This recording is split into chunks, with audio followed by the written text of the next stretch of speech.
ITV broadcaster Tom Bradby was joined by experts and historians Penny, Bob and Anna for the first part of King Charles I's official proclamation. As Tom questioned the ceremonial nature of the historic event, reflecting some of the views of those watching, the experts insisted King Charles was a traditionalist who believes in pomp and ceremony, justifying the dated feel of the event. As the nation's leaders began to file into St. James's Palace for the first stage of the proclamation, Tom listed off all the politicians and former prime ministers grouping together under one roof. He added, very, very unusual, not unique, but unusual to see them all gathered in the same room so close together. The purpose here is to give their approval acclamation to the new king, King Charles III. Detailing what was going on, he added, so Yvette Cooper and Jacob Rees-Mogg just going out of frame there. You will recognize many of these people from public life. Nick Clegg, of course, the former Deputy Prime Minister, we haven't seen him in public for a while. Robert Jenrick just behind him. You can see Ben Wallace just at the back of the frame, the current Defence Secretary. So pretty much everyone you've known, loved or otherwise, in the British public life of the last 20-30 years in this room to witness the new king. Quite remarkable scenes, and the first time we've ever seen it on television. He asked, Penny, what does King Charles himself, do you think, make of all this? This sort of ancient tradition? The expert replied, well, it's interesting, isn't it?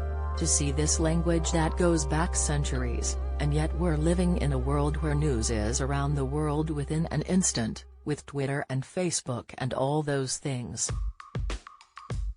I think the king is very much a traditionalist. I mean, I don't think he uses a computer.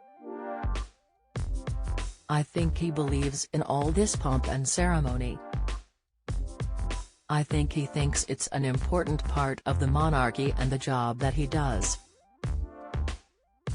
Turning to Anna, Tom asked, it is? Does this actually serve a purpose in your view? I mean, if you're an American watching all of this, or you're from France and you're here watching all these people who've dominated public life and in one room. People in other democracies must think, well, this is just curious beyond curious.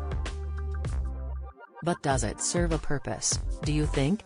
Well, it explains where we are now and why Britain runs as it does and why we have a constitutional monarchy and where it comes from, Anna replied.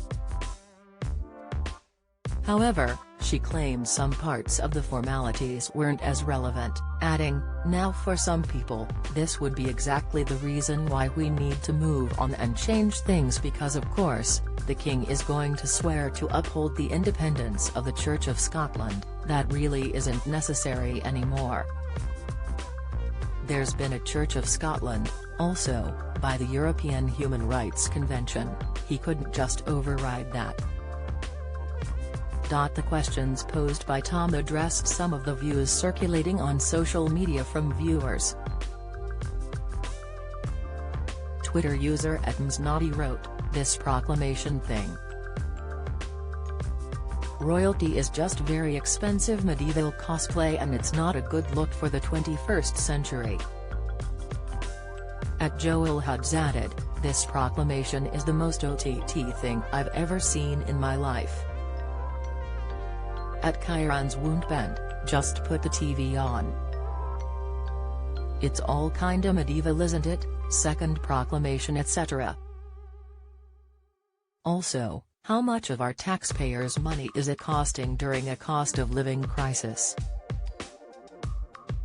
@EFM_1 fumed, #proclamation folk dressed in ridiculous outfits, outdated language, medieval nonsense meanwhile #food banks. Many others enjoyed the old-fashioned feel though, with @Jigolton commenting, love that proclamation. I know the procedure looks outdated and old-fashioned, but that's how old our country is, how long the monarchy has been in place, what traditions are and what makes our home special. #Proclamation. ITV's coverage of King Charles Ives' proclamation is available to watch on ITV Hub.